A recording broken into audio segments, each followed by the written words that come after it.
Salut, je m'appelle Léo et je suis journaliste stagiaire chez Presse Océan. Et cette année, j'ai vécu mon premier Hellfest. Alors je vais vous partager mes tops et mes flops de cette 19e édition.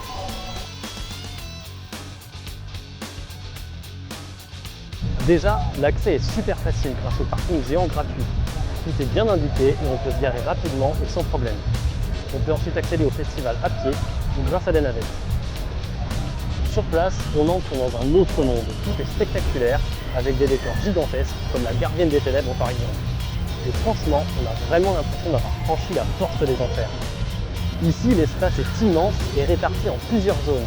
Malgré la canicule, il y a quand même des zones d'ombre pour se mettre à l'abri des rayons du soleil. On peut aussi se rafraîchir grâce aux brumisateurs géants et aux grands murs d'eau.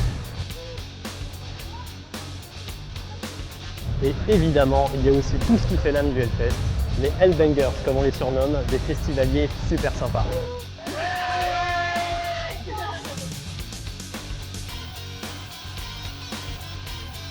En revanche, j'ai un peu regretté la file d'attente parfois très longue pour accéder au merchandising officiel.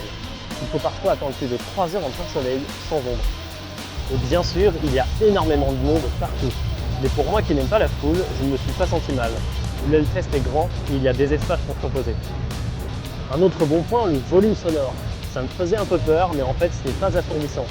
Dès qu'on s'éloigne un peu des scènes, on est beaucoup plus au calme. J'ai aussi adoré les costumes incroyables de certains festivaliers, qu'ils soient dans le thème ou complètement décalés.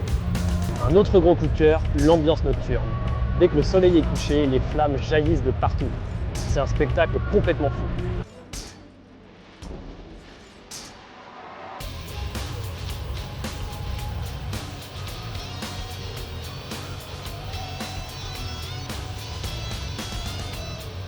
Enfin bref, malgré la chaleur étouffante, j'ai passé un super moment à tout ça. Alors rendez-vous l'année prochaine pour la 20e édition qui s'annonce d'enfer.